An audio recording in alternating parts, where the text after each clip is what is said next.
Praise the Lord. आप सभी को परमेश्वर का अनुग्रह आप पर हमेशा बनी रहे। आज मैं परमेश्वर का वचन आपसे शेयर कर रही हूँ। यिर्मयाह अध्याय 18 पद में इसमें है, यहोवा की ओर से यह वचन यिर्मयाह के पास पहुँचा, उठ और कुम्हार के घर जा और वहाँ मैं तुझे अपने वचन सुनाऊंगा। इसलिए मैं कुम्हार के घर गया और क्या देखा कि वह चाक पर कुछ बना रहा है। जो मिट्टी का बर्तन वह बना रहा था वह बिगड़ गया। तब उसने उसी का दूसरा बर्तन अपनी समझ के अनुसार बना दिया। तब यहोवा का यह वचन मेरे पास पहुंचा, हे इस्राएल के घराने, यहोवा की यह वाणी है कि इस कुम्हार के समान तुम्हारे साथ क्या मैं भी काम नहीं कर सकता। देख, जैसे मिट्टी कुम्हार के हाथों में रहती है, वैसे ही इस्राएल के घराने तुम भी मेरे हाथ में हो। जब मैं किसी जाति या राज्य के विषय कहूँ कि उसे उखाड़ूंगा या ढा दूंगा अथवा नष्ट करूंगा, तब यदि उस जाति के लोग जिसके विषय मैंने यह बात कही हो अपनी बुराई से फिरे, तो मैं उस विपत्ति के विषय जो मैंने उन पर डालने की ठानी हो पछताऊंगा।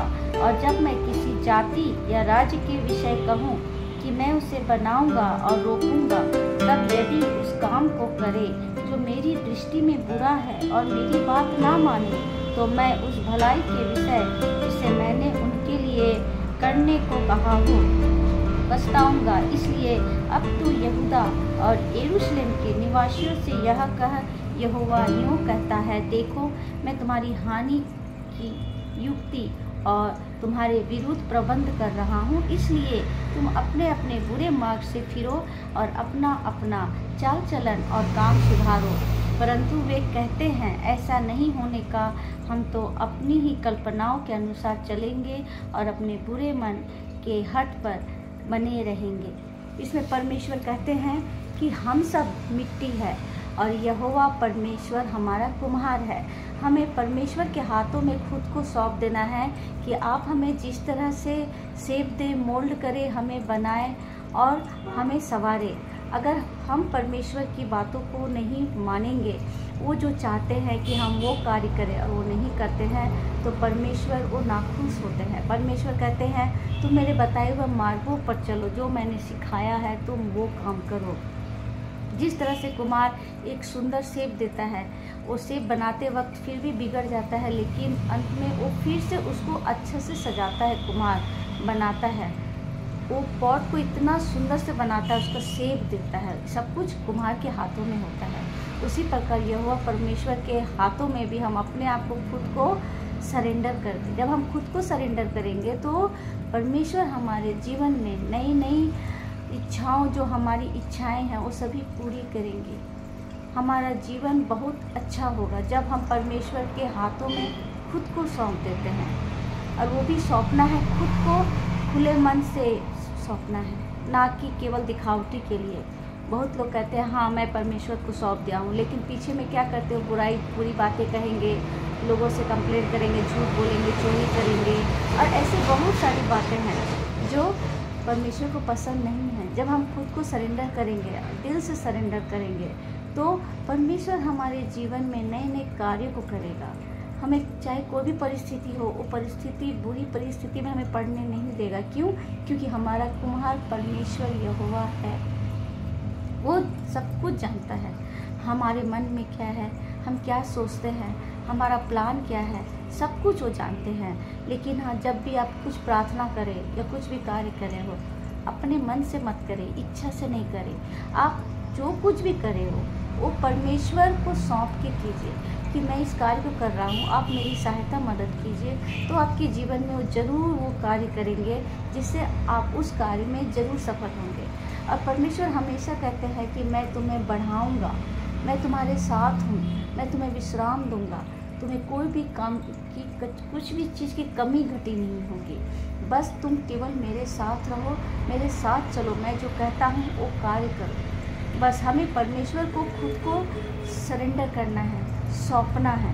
सौंपना मतलब अपने आप को पूरा परमेश्वर को दे देना है, ना कि ऊपरी से, मन से, दिल से देना है। परमेश्वर को ये कहना परमेश्वर मैं अपने आप को खुद को आपके हाथों में सौंपता हूँ, आप मेरे जीवन को बनाइए, मुझे मोल्ड कीजिए, मुझे बनाइए, वो शेप दीजिए जिस तरह से कुम्हार एक पॉट को बनाते वक्त वो सुंदर सा शेप देता है। उसकी सुंदरता इतनी खूबसूरती तरीके से देता है कि जो भी लोग खरीदते हैं कि हाँ ये बहुत सुंदर पॉट है। उसी तरह परमेश्वर जब हमारे जीवन में कार्य करेंगे, हम बहुत ऊंचाइयों में जाएंगे, लोग हमें तब जानने लगेंगे कि हाँ इसके जीवन में परमेश्वर ने कार्य किया है, और आपके थ्रू और दूसरे लोग आशीषित होंगे। आप किसी और को बताओगे कि हम हाँ परमेश्वर को अपने आप को सौंप दिए हैं, सरेंडर किए हैं।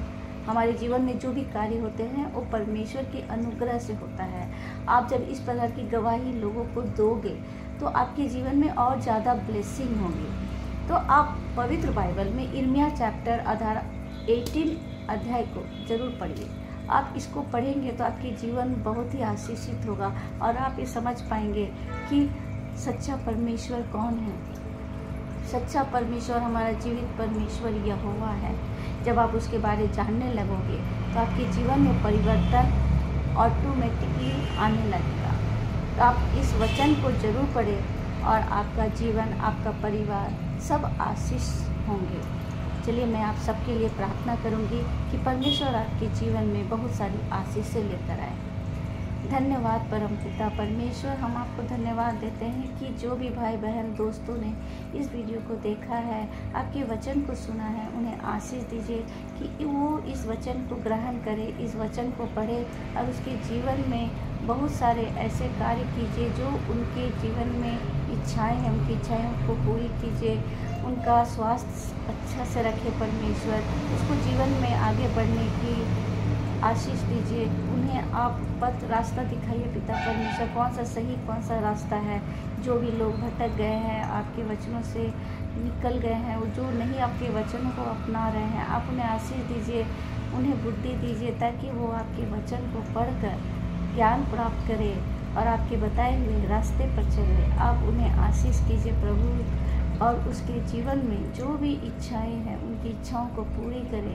उनके घर परिवार सारे सदस्यों को स्वास्थ्य अच्छा से रखें, उनका जीवन में आप मार्गदर्शक बने। इन सब प्रार्थनाओं को हम प्रभु यीशु मसीह के नाम से मांगते हैं, आमीन। भाई और बहनों, इस प्रार्थना को जरूर बोले, आपके जीवन बहुत आशीषमय होगा। आप सभी को प्रेज द लॉर्ड।